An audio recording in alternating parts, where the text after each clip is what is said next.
میرے حضور نے یہاں تک فرمایا کہ جو شخص قرآن پڑھتا ہے اس کے لہجے میں لکنت کی وجہ سے یا اجمی ہونے کی وجہ سے وہ اٹکتا ہے اور اس کا لہجہ ٹوٹتا ہے، تو میرے حضور نے فرمایا اللہ اس کو دوہرا ثواب عطا کرتا ہے، ایک قرآن پڑھنے کا ثواب اور ایک اس کو اٹکنے سے جو تکلیف ہوتی ہے، تو فرمایا اللہ اس کا بھی اس کو ثواب عطا کرتا ہے۔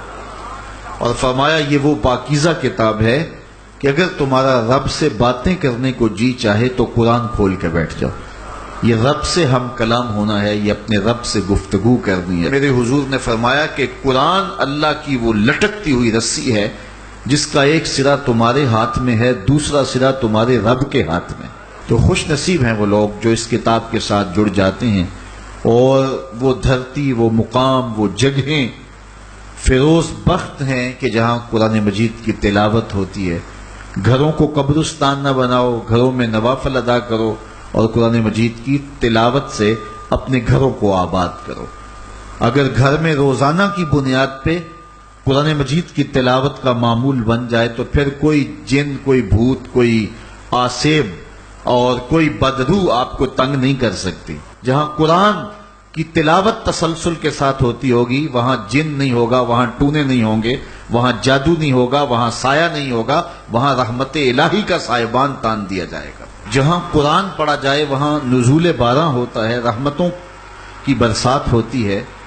اور پھر اگر یہ جگہ اللہ کا گھر ہو، مسجد ہو، تو پھر تو دوہری برکت ہو جائے گی نا۔ وہ میاں صاحب نے کہا تھا نا کہ دودھ اندر جے کھنڈ رلائیے تے مزہ ہو جاوے دونا، کہ دودھ خود بھی میٹھا ہوتا ہے اس کے اندر اگر چینی بھی شامل کر لی جائے۔ یہ روشنیوں کا منبع ہے، یہ مصدر ہے اجالوں کا۔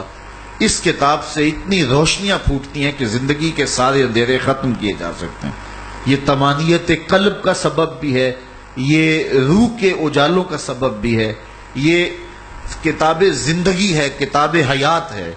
اس کے بتائے ہوئے اصولوں کے مطابق اگر زندگی بسر کریں گے تو یہ زندگی بھی خوبصورت ہوگی، اور اس زندگی کے بعد ایک اور شروع ہونے والی زندگی ہے، وہ زندگی بھی خوبصورت ہوگی۔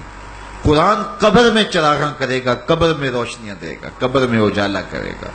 اس کتاب کے اندر ایسے ایسے شفا کے نسخے رکھے گئے ہیں کہ ہماری زندگی کے روز مرہ مسائل کا حل ہے۔ مثال کے طور پہ آج کل ہر بندہ معاشی طور پہ پریشان ہے، تو سورہ واقعہ صرف 3 رکوعوں پر مشتمل ہے۔ اگر یہ معمول زندگی بنا لے تو سورہ واقعہ جہاں ہوگی وہاں نحوستیں اور بے برکتیاں نہیں ہوں گی۔ سورہ یاسین پڑھو گے تو بے پناہ برکتیں اس کے دامن میں رکھی ہوئی ہیں۔ اسی طرح سورہ اخلاص صرف 3 مرتبہ پڑھیں گے تو پورے قرآن پڑھنے کا ثواب نصیب کر دیا جائے گا۔ ایک شخص حضور کی خدمت میں حاضر ہوا اور اس نے حضور سے کہا کثیر العیال ہوں، ذرائع آمدنی بہت تھوڑے ہیں، تو میرے لیے کوئی دعا کیجئے، کوئی مجھے نسخہ بتائیے۔ تو آقا کریم نے اس کو جو نسخہ بتایا سنا، فرمایا جب گھر جائے تو گھر والوں کو السلام علیکم کہہ دیا کرو۔ یہ کتنا سوکھا نسخہ ہے اور کتنا اچھا وظیفہ ہے، گھر والے بھی خوش، اللہ رسول بھی خوش۔ اس کے بعد 1 مرتبہ سورہ اخلاص پڑھ لیا کرو، غربت توڑ نسخہ۔ جب بھی گھر جاؤ السلام علیکم، اس کے بعد 1 مرتبہ سورہ اخلاص۔ اور میرے حضور نے فرمایا کبھی ایسا ہو کہ تو گھر جائے، گھر میں کوئی بھی موجود نہ ہو، تو فرمایا عمل چھوڑنا نہیں، فسلم علیہ، پھر مجھے سلام کہہ دینا۔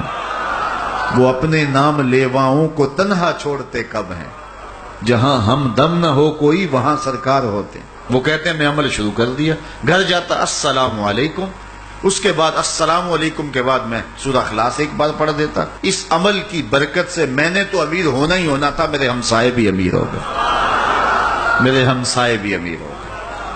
تو قرآن کو اپنی زندگی میں بسا لو، قرآن کو شامل کر لو، دنیا بھی سنورے گی، قبر بھی سنورے گی، نزا کا عالم بھی سنورے گا، حشر میں بھی اجالے ہوں گے، جنت کی بہاریں بھی نصیب ہوں گی، اور رسول اللہ کا ساتھ نصیب ہوگا۔